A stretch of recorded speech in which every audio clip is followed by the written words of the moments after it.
Olá, boa tarde a você que nos assiste ao vivo pelo canal do Nulon no YouTube. Sejam todos muito bem-vindos. Para você que está nos conhecendo agora, o Nulon é o núcleo londrinense da Sociedade Criacionista Brasileira. Você pode conhecer mais entrando no site da SCB, www.scb.org.br. Aproveite, faça sua inscrição no nosso canal e toque no sininho para ativar as notificações e saber das novidades. E se você gostar desta live, não esqueça de clicar em gostei e compartilhar com seus amigos. Conheça também o Nulon nas redes sociais, no Facebook e no Instagram, @nulon.scb. Hoje, 26 de março, como palestrante convidados, temos a presença do Dr. Richard Medina, que falará sobre Gênesis 1, uma análise literária, linguística e teológica. O Dr. Medina é bacharel em teologia, doutor em língua hebraica pela Universidade de Jerusalém, Israel. Seja bem-vindo, Dr. Medina. Boa tarde para todo mundo, muito obrigado por o convite. Obrigado também a Joshua, que eu conosco ele desde Israel e fico encantado de ficar com vocês aqui. E como comentarista convidado, temos a presença do pastor Anastácios Papazolou. Pastor Anastácios é nascido na Grécia, nas terras de Priscila e Áquila.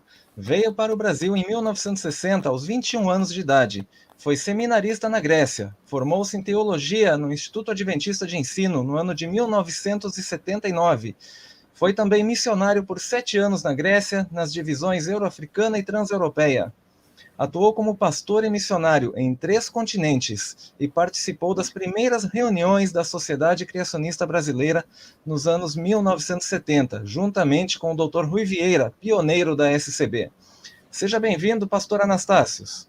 Muito obrigado. Estou à disposição para poder ajudar e também acrescentar o meu conhecimento. Ok, apenas para explicar a dinâmica do evento de hoje, o Dr. Medina falará sobre o tema do dia e ao final da palestra abriremos espaço para perguntas postadas nos comentários. Portanto, você que nos assiste pode postar a sua pergunta e nós tentaremos responder a todos. Se por algum motivo, por falta de tempo, as perguntas não puderem ser respondidas durante esta live, elas serão respondidas após o evento. Mas antes de iniciar a nossa palestra, vamos conhecer um pouco sobre nossos participantes, começando pelo Dr. Medina. Dr. Richard, como começou o seu interesse pelos estudos sobre a criação? Em primeiro lugar, eu sou criacionista, não? Sempre procurei entender a Bíblia e dar lugar a Deus em la atividade humana. Interesse pela criação, interesse pela Bíblia mesma, interesse por hebraico. Então, me ha levado por distintos lugares e eu busco usar minha educação, meu conhecimento para iluminar o entendimento das Escrituras, não? Certo, muito obrigado. E, pastor Anastácios, conte um pouco aí sobre a sua relação com o criacionismo e também com a Sociedade Criacionista Brasileira. Eu também sou criacionista, com muita convicção, sem dúvida. Tudo indica que há um criador, um engenheiro, um construtor, diante da grandeza, não só em nosso redor aqui, não só na Terra, como no universo. Quem observa vê que tudo funciona de uma maneira religiosamente bem, perfeita, porque há alguém que está controlando. Eu realmente participo desde os anos 70 mesmo. Lembro bem, se era 72, 73, começaram as reuniões do criacionismo em São Paulo. Eu morava no interior, a 200 quilômetros, e eu viajava com uma equipe, levava no meu carro para participar, porque eu achava naquele tempo interessante. E hoje eu acho mais interessante ainda. Na realidade, nossa salvação mesmo depende da nossa crença num engenheiro criador. E não só, mas mantenedor também. Ok, muito obrigado, pastor Anastácios.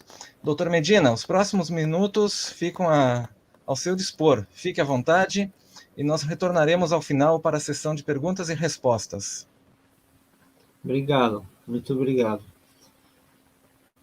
Em primeiro lugar, quero falar que eu leio o texto como hebraísta, não? Eu não sou científico, eu me he formado em literatura hebraica, en el hebraico mismo, en la literatura del antiguo cercano oriente, Egipto, Babilonia, literatura cananea.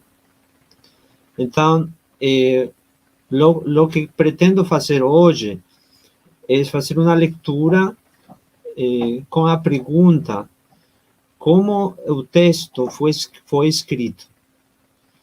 Sempre los teólogos, los intérpretes se preguntan qué es lo que el texto fala, ¿no? ¿Cómo se entiende, cómo se puede entender el texto? En esta presentación, yo quiero hacer la pregunta cómo el texto fue escrito, ¿no? Y vamos a leer algunos textos de Génesis 1. Si você tem sua Bíblia, eu convido a você para que possa abrir sua Bíblia e vamos a conversar e a discutir sobre esta pergunta. Eu peço desculpas por meu portunhol, assim que espero que vocês me possam entender.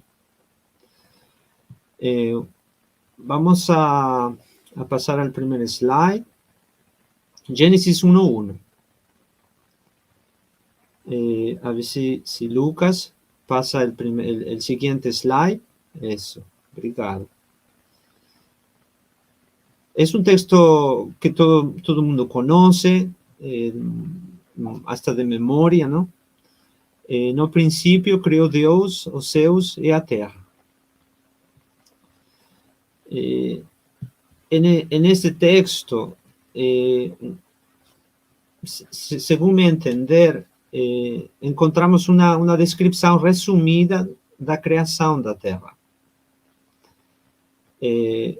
Os céus estão associados à criação das luzes, o sol, a lua, as estrelas, o firmamento, os pássaros e os peixes. A terra está associada à criação da terra seca, vegetação, animais terrestres e humanos.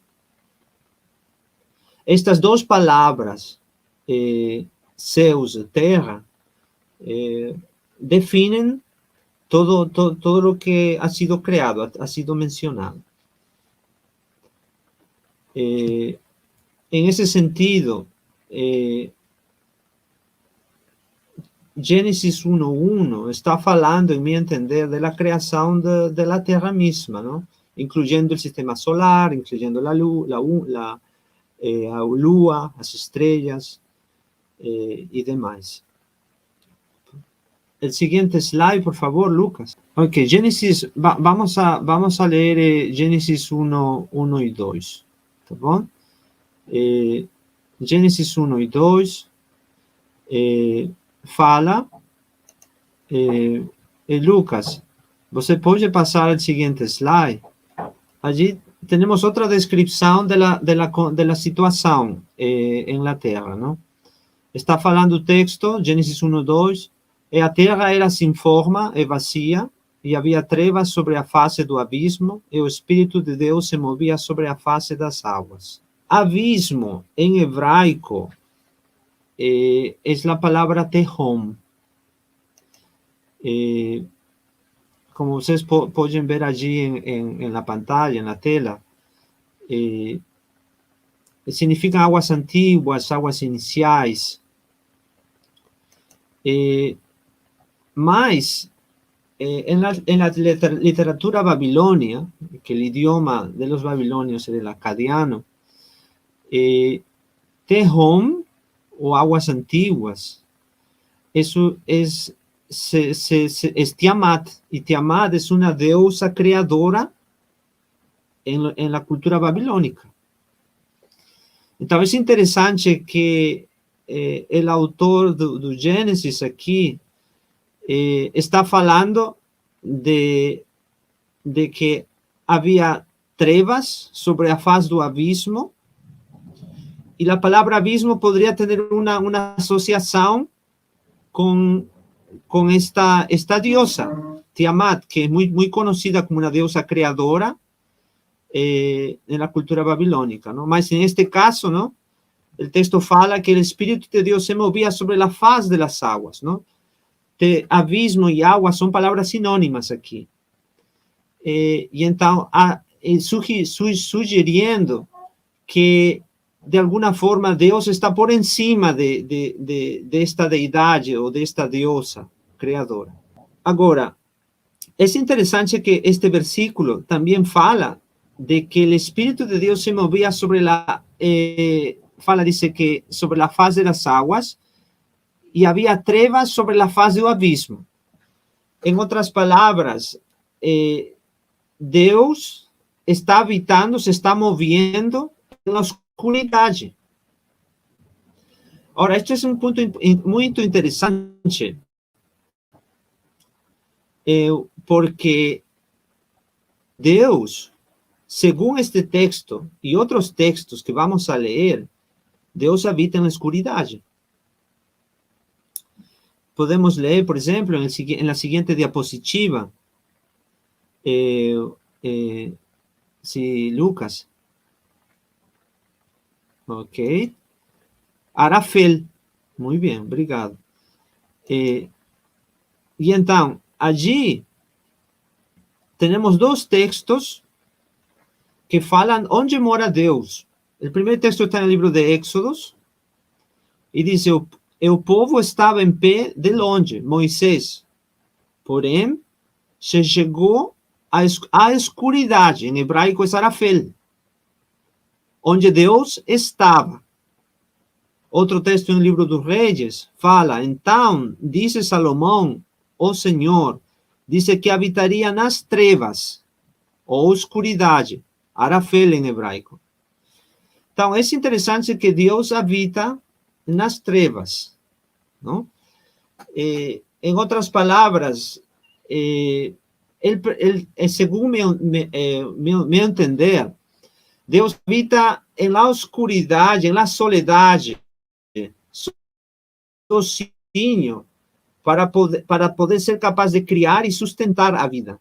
Não? É algo muito interessante que eu posso notar, observar na leitura do texto de Gênesis e em associação com estas duas passagens que hemos lido. Agora, o que mais podemos aprender de uma leitura literária, linguística, do texto de Gênesis 1? Vamos a passar ao seguinte slide. Obrigado. Gênesis 1:3 e outros versos falam, dice Deus, não? Em hebraico, Vayomer Elohim, uma expressão, e dice Deus, não? E dice Deus, não? Se repite muito, mas em o livro de Gênesis. O livro de Gênesis não tem um título, não? Como em outros livros, não? Onde se introduz um conteúdo. Então, Gênesis se apresenta como um discurso citado de Deus, através da fórmula, e Deus disse. E é repetido várias vezes. Curiosamente, esta expressão, esta fórmula de discurso, é usada com muita frequência, mais de 10 vezes em Gênesis capítulo 1, que em qualquer capítulo do livro de Gênesis, ou em qualquer capítulo do Pentateuco. Talvez esta forma de linguagem assim, falado, possa sugerir que o conteúdo de Gênesis 1 refleja um material oral que foi recebido ¿no? Y fue transmitido hasta que llegó a su forma escrita. Es como nosotros lo encontramos en nuestras Biblias, ¿no? Vamos a continuar leyendo. Vamos a leer en Génesis 1, versículo 21 ahora. Si el siguiente slide, por favor. El texto fala allí, hay uma expressão muito interessante. E viu Deus que era bom. Vocês lembram, vocês han leído muitas vezes a Gênesis 1, é uma expressão muito comum no capítulo. Esta frase aparece para cada ato da criação, um por dia, exceto para o segundo dia. Ahora, ¿por qué? ¿No? ¿Por qué en el segundo día acontece esto? ¿Por qué en el segundo día tenemos esta situación? Porque el autor de nuestro texto omitió esa mención que Dios vio a creación del firmamento como boa, ¿no? Porque en el segundo día se creó el firmamento. Probablemente foi por causa de sua associação com a água cósmica. A água cósmica é Tiamat. A água cósmica se describe no versículo 2, ¿no? El Espíritu de Dios, ¿no? Se movía sobre el abismo, ¿no? Digo, sobre la faz de las aguas, ¿no? E então, a água cósmica é uma representação, como eu falei anteriormente, de Tiamat. A resposta está no facto também de que o objeto da atividade criativa de Deus em el segundo dia estava relacionado com água, de alguma maneira. Firmamento en el segundo día de la creación es llamado céu, ¿no? En hebraico Shamaim. Mas ¿cuál es el significado de Shamaim? Según el acadiano, ¿no? El idioma de los babilonios, el significado es lluvia, está relacionado con agua, ¿no? Entonces, una lectura del versículo 2 de Génesis revela que el agua es materia preexistente en forma de aguas profundas. O sea, agua nunca es creada en Génesis 1, mas es una presencia dominante de la tierra antes de la creación que comienza en el versículo 3, cuando Dios crea a luz. Esta agua, por su vez, representa, como falei, agua cósmica o abismo.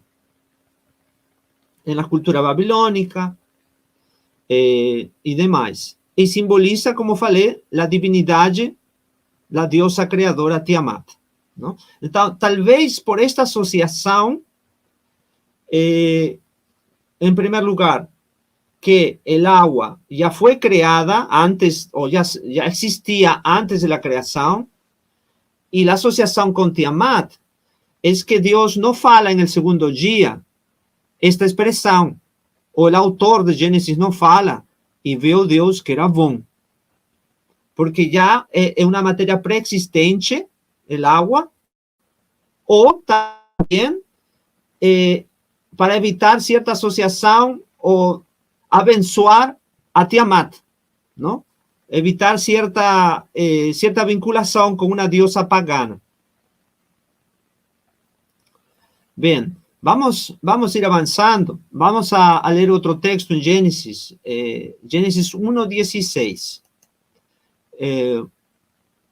Ahí tenemos un texto, fala, um texto muito conhecido. E fez Deus os dois grandes luminares, o luminar maior para governar o dia, e o luminar menor para governar a noite, e fez as estrelas. Aqui o texto tem algo muito interessante, que geralmente uno logra observar si uno no lee el texto bíblico en hebraico, en el idioma original. En ningún lugar de esos versos que acabamos de leer se usa o sustantivo para sol en hebraico. Y como ustedes ven en la pantalla, el sustantivo para sol es shemesh. En hebraico, shemesh es sol. Y lua es yareach, como se ve ahí en la tela.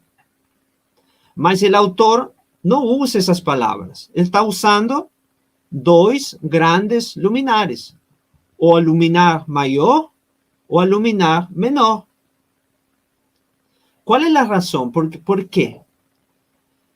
Sin duda, yo hallo, debido al deseo de evitar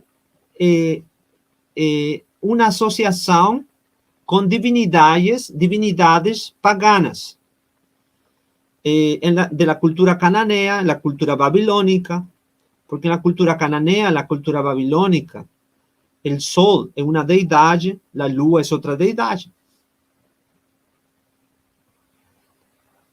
O sea, el autor de Génesis no quería que el lector inocente ficase con la impresión de que el único Dios en que un pueblo de Israel adoraba era responsable por la creación de las divinidades paganas. En Génesis, en el libro de Génesis, el uso en hebraico de Shemesh o Yareach, sol, lua, es muy común. Mas en Génesis 1 no se usa, por esa misma razón que mencioné. Vamos a continuar leyendo para seguir descubriendo cómo el autor de Génesis escribe este capítulo. Génesis 1, 9 al 10. E disse Deus: ajuntem-se as águas debaixo dos céus num lugar, e apareça a porção seca. E assim foi. E chamou Deus a porção seca a terra, e ao juntamento das águas chamou mares. E viu Deus que era bom. Aqui também se precisa o hebraico para entender qué es lo que procura hacer el autor. El texto fala que las aguas deben ser colectadas en un lugar. Y ainda así, esa colección de aguas es llamada mares. En hebraico, yamim, ¿no? Yamim, mares. Mas no plural, ¿no? En vez de yam, como está escrito en la tela, en mar, no singular. Todos los otros objetos criados reciben nombres en singular, incluido día, noche, Zeus o de tierra. Y también en el hebraico, el nombre para mar en general es yam, no se fala yamim, plural. Entonces, ¿por qué el autor está usando en el hebraico el plural, yamim, para falar do mar? A resposta de este enigma, mais uma vez, tem a ver com as divinidades antiguas, porque yam, em hebraico, como em Canaã, era outro membro do panteão cananeu e poderoso deus do mar, que sirve como adversário de Baal. Por consecuencia, aquí también el autor de Génesis 1 opta por la forma plural para evitar esa asociación con esa deidad, de que él está creando esa deidad, ¿no? Y en la práctica también, en la Biblia hebraica en general, el mar tiene una asociación negativa, ¿no? Para nosotros que somos modernos, nosotros gustamos mucho del mar, ¿no? Es un símbolo romántico, uno está procurando una posta do sol no mar, y todo tipo de actividades. Mas para el israelita o el cananeo, en el universo de ellos, el mar es una deidad y es muy perigosa. Y esa idea, esa asociación del mar con una deidad pagana, se refleja en la Biblia en ese interés de no asociar el mar con Dios o con la actividad creadora de Dios. Por ejemplo, en Apocalipsis, vocês saben, han notado que no va a haber más mar. ¿Por qué no va a haber más mar? ¿Se preguntaron alguna vez? Es por esa misma razón. No porque Dios no está queriendo hacer algo mal o el mal tenga alguna cosa, una connotación, digamos, negativa. Es el facto de que o mar era una deidad y Dios no quiere tener ninguna asociación con la deidad esa adorada en la antigüedad, en la Terra Nova. Muito bom. Continuamos. Vamos a continuar con el siguiente slide. Y vamos a hablar un poco sobre sábado. Aquí también encontramos algo muy interesante relacionado con estas deidades paganas. O texto fala, Gênesis 2 e 3. E havendo Deus acabado no dia sétimo a sua obra que tinha feito, descansou no sétimo dia de toda a sua obra que tinha feito. E abençoou Deus o dia sétimo e o santificou, porque nele descansou de toda a sua obra que Deus criara e fizera. Agora, qual é o interessante acá? Cadê o sábado? Em hebraico, como se fala sábado? Shabbat. ¿Por qué sábado no? ¿Por qué el autor de Génesis no usó sábado? Cuando en el Pentateuco, en Éxodo, en el libro de Deuteronomio y en otros lugares del Pentateuco se usa mucho sábado. Es una palabra hebraica muy conocida en el libro de Génesis. ¿Por qué el autor de Génesis usa día sétimo y no sábado? La ausencia de la palabra Shabbat, sábado, encontra su expresión como en séptimo día, ¿no? Como está en el texto. Ahora, esa institución es muy central para la religión israelita, del pueblo de Israel, como claramente aparece en Éxodo 20, en Deuteronomio 5.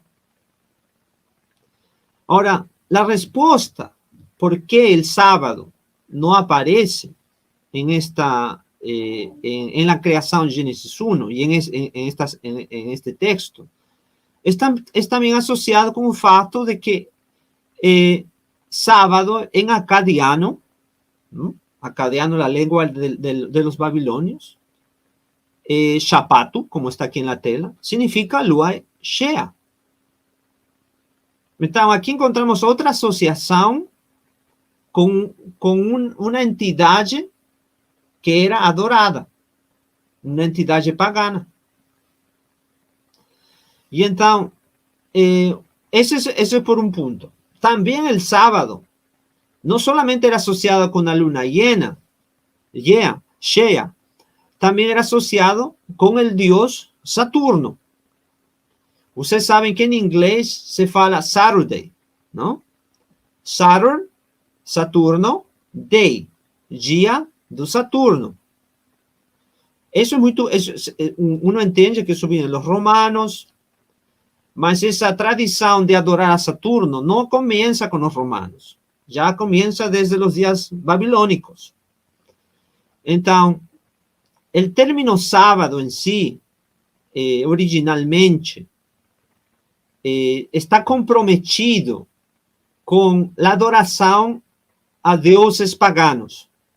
Entonces, el autor de Génesis quiere desvincularse completamente de cualquier asociación. Él no quiere falar al lector de que él creó esa deidad, sea la lua, sea Saturno, sino quiere falar de que él es Dios mismo, él es el único Dios y no tenga ninguna vinculación con ellos. Otra vez, aquí encontramos ese detalle muy importante en este texto.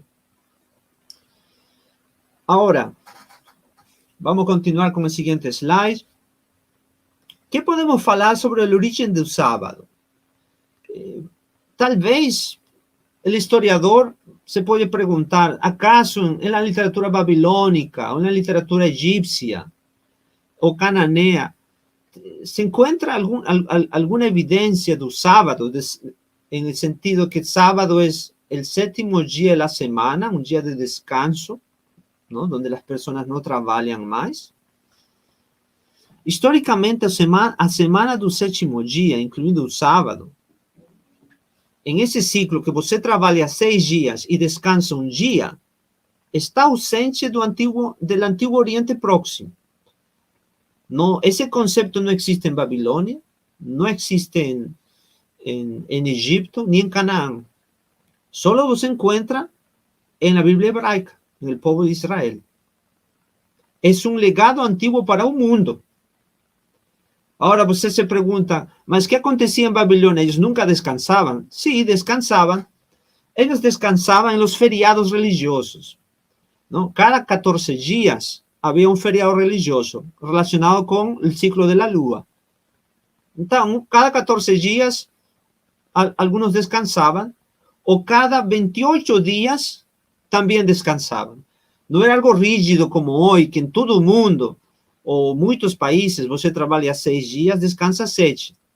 Era muito fluido. Alguns povos descansavam a los 14 dias, outros povos descansavam no fim do mês, a los 28 dias.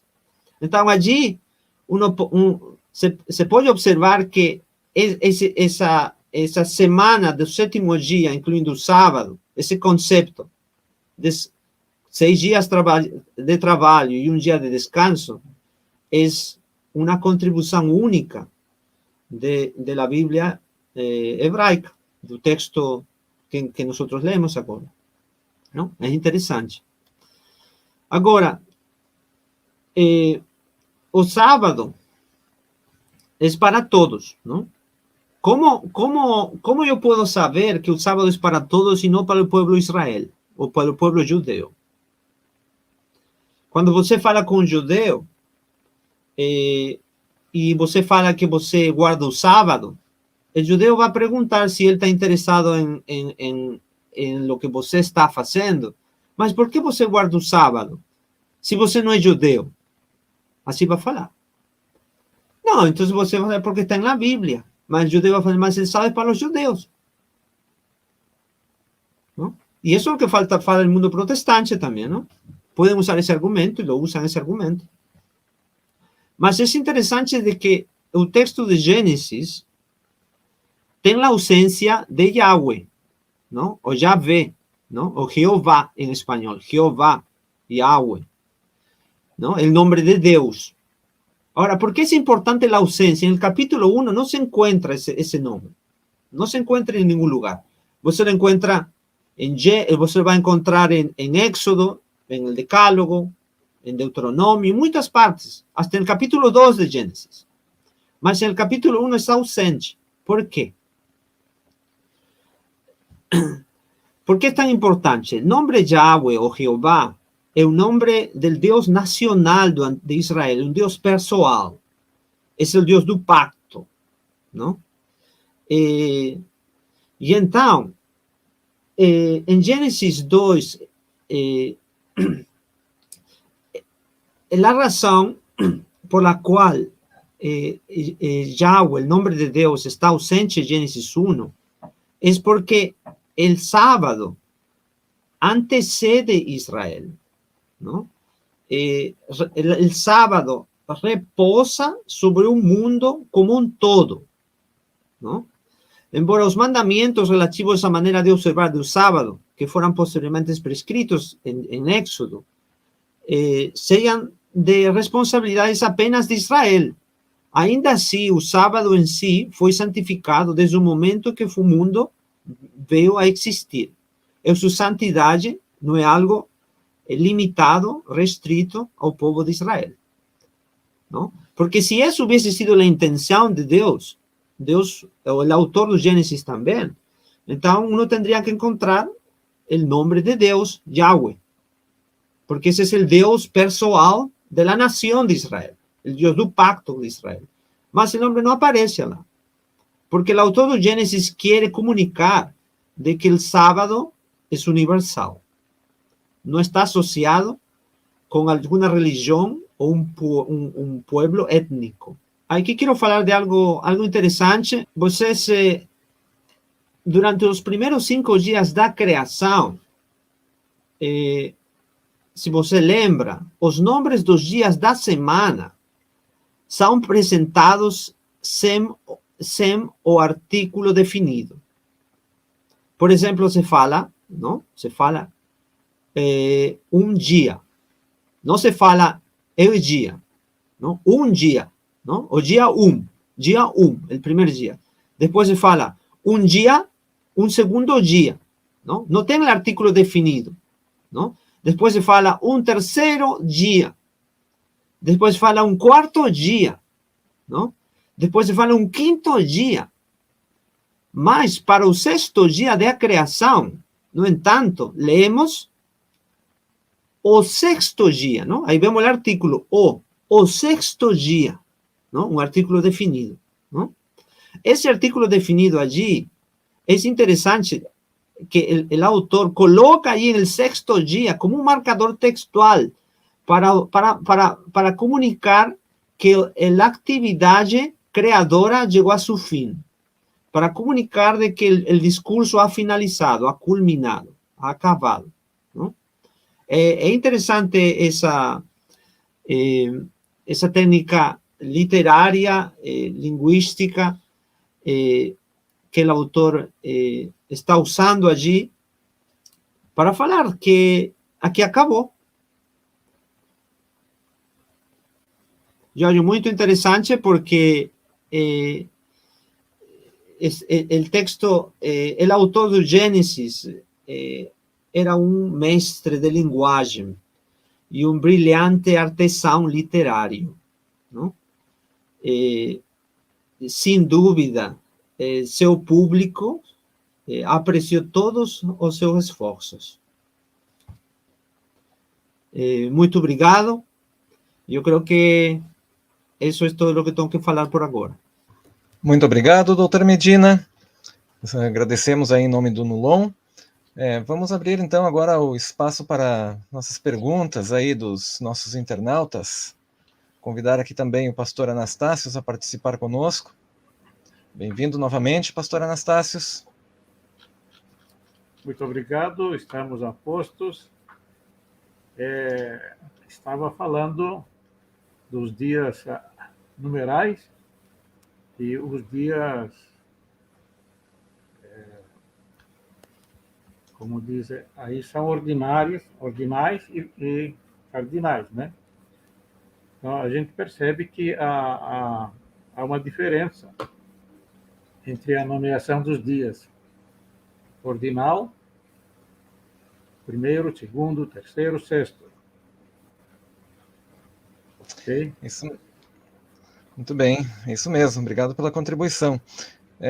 Antes de começar com as perguntas, quero agradecer aqui a presença de alguns internautas que mandaram um alô aqui no nosso chat.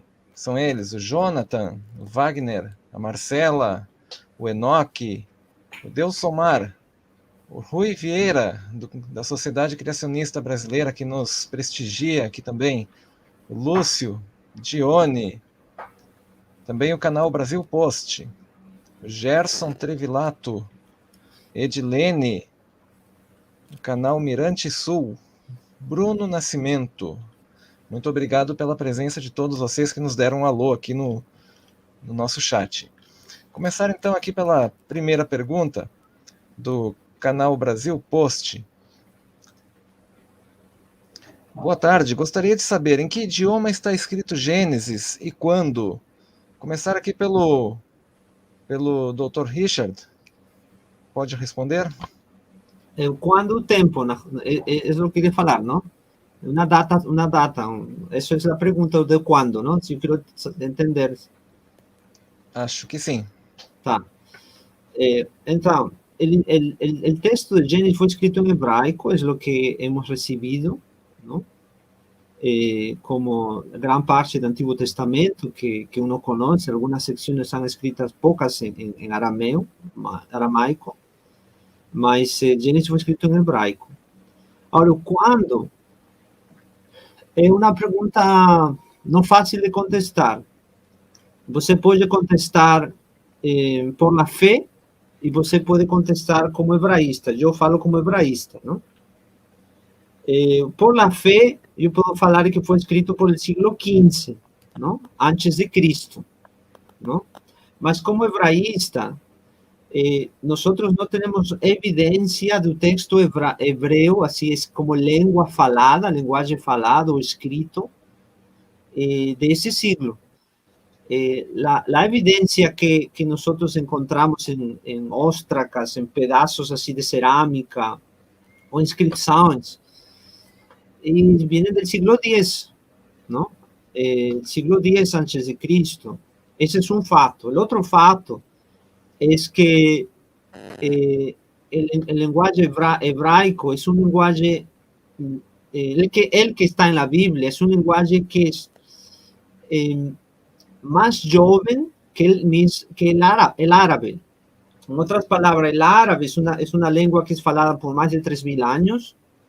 Es una lengua más antigua que el hebraico, el árabe clásico, ¿no? Entonces,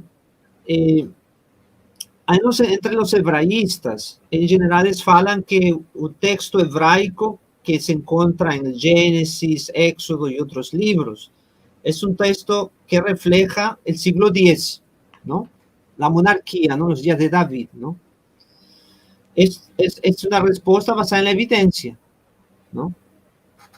Entonces, es muy probable, ya es una especulación, es una opinión personal, que como el mismo texto fala de Génesis, el texto fue, hubieron ciertas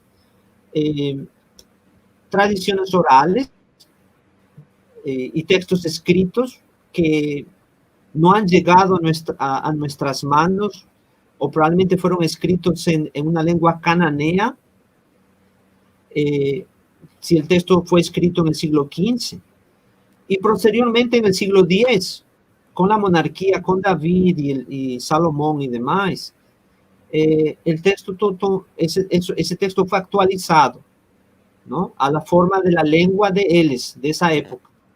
Y entonces ahí, todo ese material recibido oralmente y material escrito fue puesto en la forma que tenemos en nuestras Biblias, ¿no?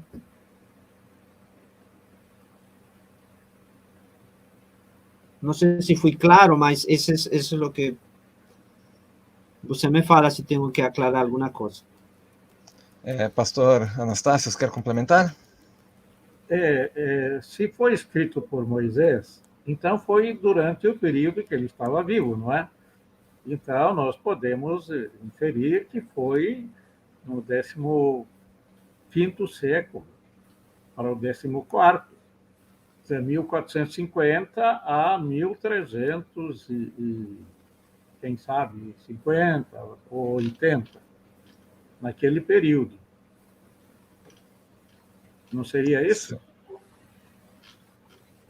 No, eso es cierto. Yo acredito por la fe que pudo haber sido, en realidad, yo acredito que por la fe el candidato más, según la tradición, la evidencia bíblica posteriormente también, que acreditan la Torá Moisés, y que él tuvo parte en esa redacción, en esa composición, ¿no? Mas cuando falas desde el punto de vista del hebraísta, la lengua es tardía. O sea, en otras palabras, es difícil falar, según la evidencia, que Moisés faló hebraico. Es muy más probable falar por lenguas cananeas que existen, que se han descubierto, como el ugarítico y el acadio de Alamarna, que Moisés faló un dialecto cananeo, muy perto digamos, como latim, muito perto ao hebraico, que posteriormente ficou como espanhol ou português. Então, essa língua, digamos, latina ou semítica que se perdeu, foi atualizada en el siglo X o en el siglo XI, en la forma que hoy todo el mundo conoce, el hebraico que todo el mundo conoce en la Biblia. Esa es la respuesta, digamos, de un hebraísta, ¿no?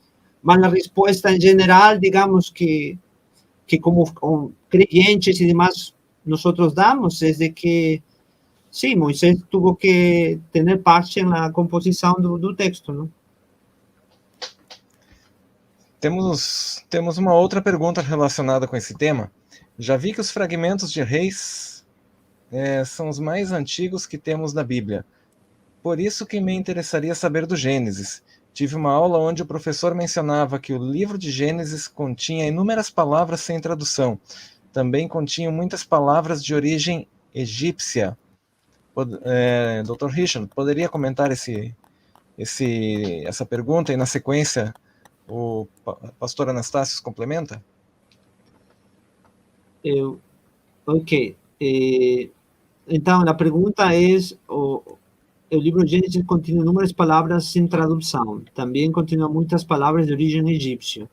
Sim, tem o livro de Gênesis, tem estudos de que o livro de Gênesis tem essa interferência, é certo.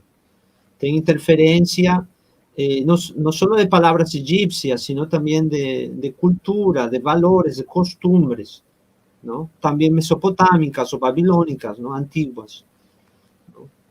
É certo isso. Eso ainda sirve para apoyar o soportar de que, aunque el lenguaje sea actualizado, sea relativamente, digamos, un poco más tardío que el siglo XV, el texto mismo, la información y los valores, la cultura es bastante antiguo. Certo. Pastor Anastácio? Pois uma língua tem influência. Moisés foi educado no Egito por mais de quase 30 anos. Ele traz uma bagagem com ele. Apesar de ficar 40 anos para mudar de conhecimento ou esquecer as coisas erradas que ele aprendeu no Egito, mas sempre tem uma bagagem, então tem influência a língua a qual ele foi educado.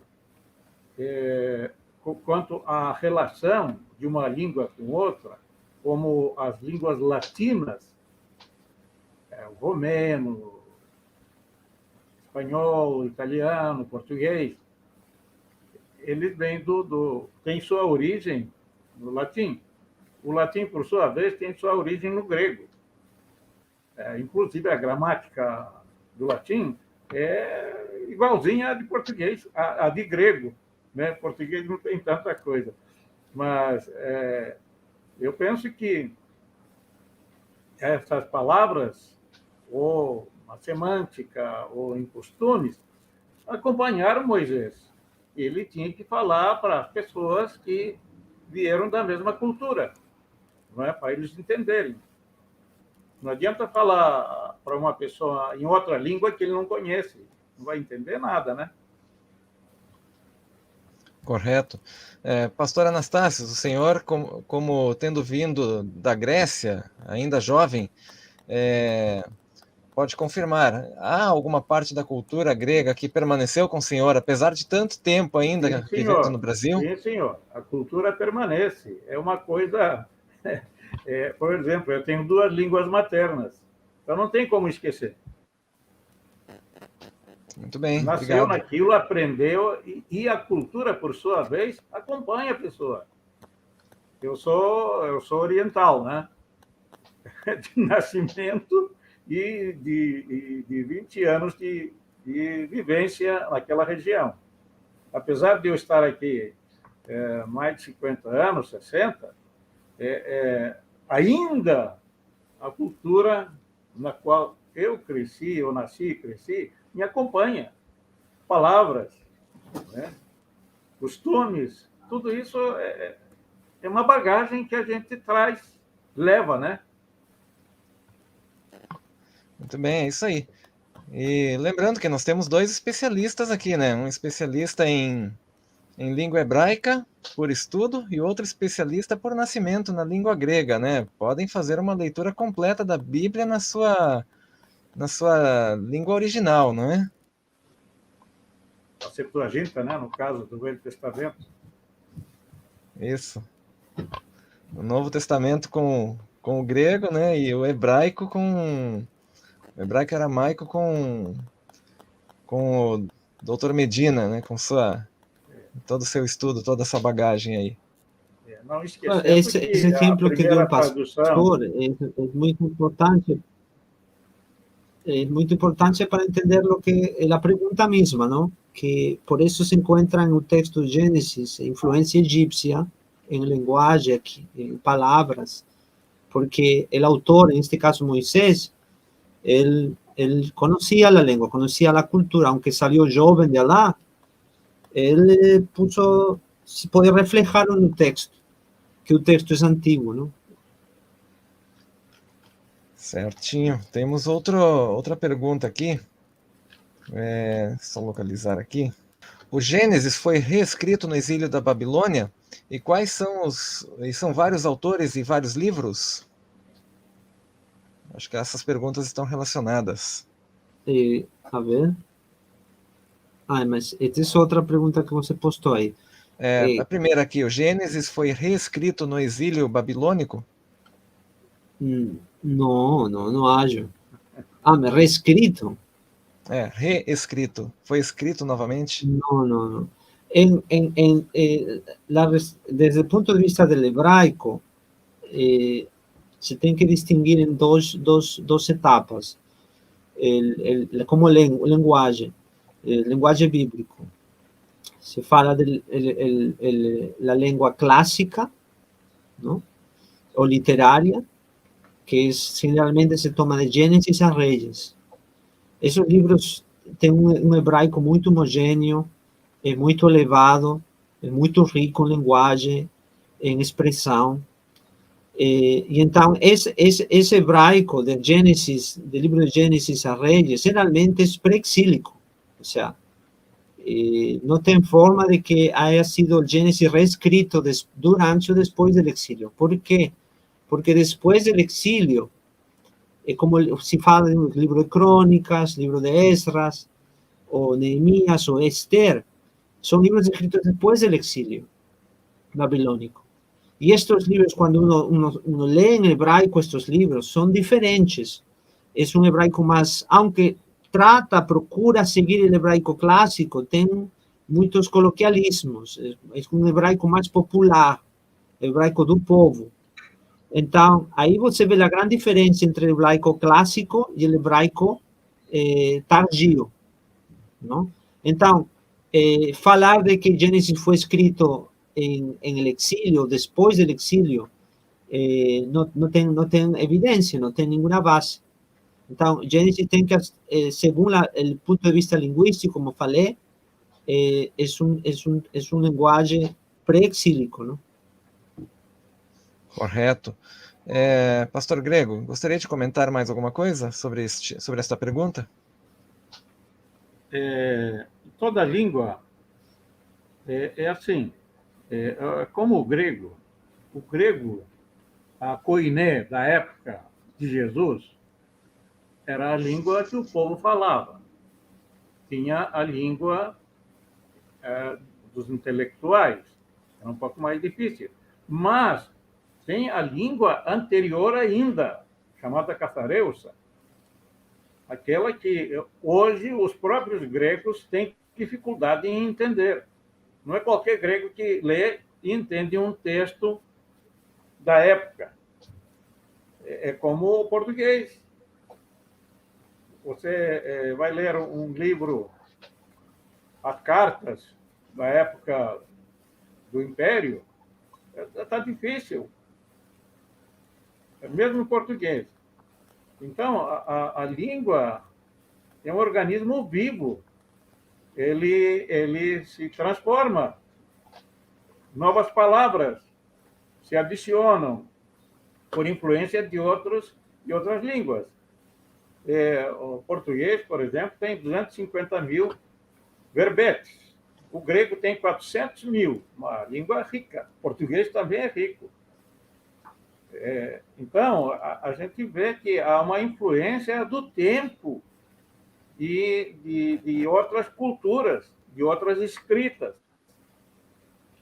Naturalmente, foi reescrito, sim, mas não escrito inicialmente, adaptando na língua, ou como hoje, como se faz novas traduções ou novas versões da Bíblia. É assim. Não pode dizer que o Gênesis foi reescrito no exílio babilônico. Não só naquele tempo, como depois também, em cada época, conforme vai mudando a maneira de se comunicar, é uma coisa que se adapta para as pessoas entenderem, não é?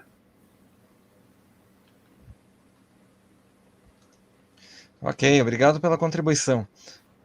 Temos mais uma pergunta que se relaciona ainda com essa. São vários autores e vários livros, pequenos livros que compõem o Gênesis. Quantos autores o livro de Gênesis teve e se é apenas um livro ou se são vários livros que compuseram este livro da Bíblia? El mismo libro de Génesis fala, tem algunos libros. Deixa abrir aqui um arquivo para procurar o texto.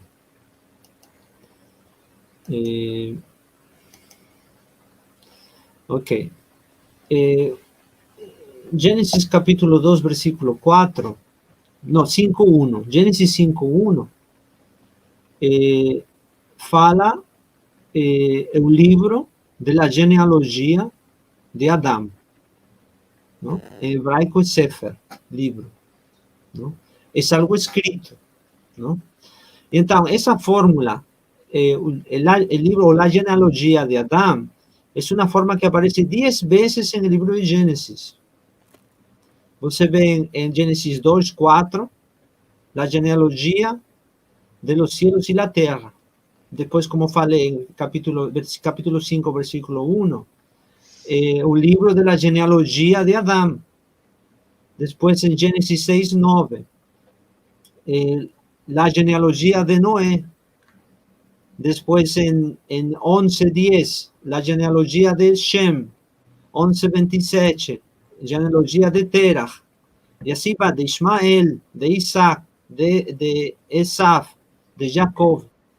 Então, 10 vezes, o mesmo livro de Gênesis assume de que existiram 10 livros. É decir, que Moisés, ele não viveu no dia da criação, não? Então, ele recebeu ele recebeu esses escritos de alguma forma, e a revelação também, para dar forma al texto que uno conoce, libro de Gênesis, en mi opinión. Ese es por un lado. Por otro lado, el hebraico mismo del libro de Gênesis es un hebraico homogéneo. No es un hebraico que você puede distinguir, que tem varios dialectos, misturas. Ese es un primer lugar. En segundo lugar, cómo fue construido el libro en general, con un inicio, un propósito, el diseño literario, es una mente, es un autor. Entonces, en ese sentido, yo falaría de que estamos hablando de un solo autor, ¿no? La pregunta es, ¿son varios autores o varios libros? Son varios libros que Moisés usó, más la revelación que recibió para componer el libro de Génesis. Mas se fala de un solo autor, en mi opinión. Existiu um dialeto babilônico? No solo existió un dialéctico babilónico, existió unas lenguas babilónicas, ¿no? La lengua babilónica oficial, el acadio, e o acádio tinha vários dialectos, não? Se fala do dialecto neo-assírio, o dialecto neo-babilônico, e demais, mas é uma escritura, se vocês buscam na internet, buscam escritura cuneiforme, aí vão ver como se escrevia, qual é a escritura do acádio mesmo. Não? É uma língua muito importante, porque se descobriram muitas tabletas, muitos escritos, que ainda são traduzidos. Certo, obrigado. Temos uma outra pergunta aqui. Não seria fato de Deus não falar que era bom a divisão das águas, porque depois teríamos o dilúvio, aonde o firmamento da terra se romperia?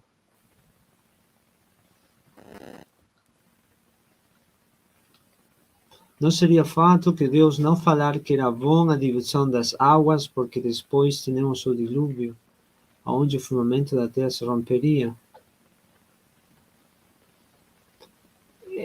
Poderia ser uma possibilidade, mas isso sugeriria que Deus estava comprometeria de alguma maneira Deus, que ele estava querendo mandar o dilúvio, sim ou sim, não? Mas nós entendemos de que todo está condicionado às decisões, não, do ser humano, não? E pudo haver acontecido de que a humanidade hubiese ido em outra direção, não? E se a humanidade hubiese obedecido, hubiese mantenido-se dentro do pacto, dentro do caminho de Deus, talvez as coisas hubiesen terminado de outra maneira, não? Então, eu não estou seguro se assumiria isso de que Deus, pensando no dilúvio, não falou de que era bom, não? Essa divisão. Certo, obrigado. Temos uma outra pergunta. Quando Deus dividiu o firmamento que amontou as águas em cima do céu e embaixo da terra, ele separou as águas do céu e as águas da terra. Como que ele fez o limite dos mares? Onde que apareceu o limite? Onde que foi determinado o limite entre o mar e a terra seca e as águas acima da terra? Acredito que tenha sido nesse sentido a pergunta. Bueno, essa é uma pergunta, eu creo, para Joshua, ¿no? Precisa um geólogo, para conseguir imaginar esse processo, ¿no?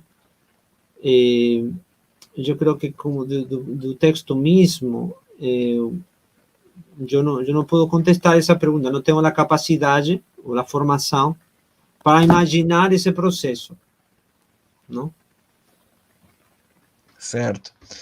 Nós temos ainda aqui um comentário que diz aqui: um bom contraponto para essa ideia que Gênesis foi escrito por vários autores durante o período do exílio é a obra sobre Gênesis escrita por Gary Rendsburg, amigo pessoal do Dr. Medina. Está correto isso? Ah, sim, claro, sem dúvida. Eu conosco a Luiz Gustavo também. Conheci a ele em uma conferência nos Estados Unidos. O Rendsburg tem uma obra que ele escreveu, se chama como o Gênesis foi escrito, não? E eu peguei várias ideias do livro dele. Tem boas, recomendável. Certo, muito bem, obrigado. Nós tivemos um problema aqui com o pastor Anastácios, ele caiu, infelizmente teve uma queda de conexão, o tempo não está muito estável aqui em Londrina, então possivelmente tenha sido uma contribuição do mau tempo também. E eu quero agradecer aqui a todos que nos assistiram. Nós chegamos aqui ao final da nossa live, né? E se porventura alguma pergunta não foi respondida, elas serão respondidas nos próximos dias, seja pelos comentários aqui no nosso vídeo, que ficará gravado, ou também diretamente ao participante. Eu quero agradecer aqui também ao pastor, ao Dr. Richard Medina e ao pastor Anastácios, que prontamente aceitaram o nosso convite para participar aqui desta live. E o pastor Anastácios conseguiu chegar aqui no finalzinho novamente, né, a nossa transmissão. Valeu o esforço aí. Isso. E, Dr. Richard, para finalizar aí a nossa live, a nossa transmissão, um minutinho para se despedir de quem nos assiste. Tenho que falar alguma coisa? Sim, uma mensagem final aí para nossos internautas. Não, muito obrigado por esta oportunidade. Eu acho que é minha primeira vez que estou falando em portunhol, assim, sobre algo bíblico. Peço desculpas por talvez claridade em alguns pontos, mas estou muito agradecido por esta oportunidade. Eu acho que este tipo de fórum, este tipo de canal é muito importante para procurar dar diferentes campos de estudo, iluminar nossa compreensão e clarificar muitas coisas da criação mesma, não?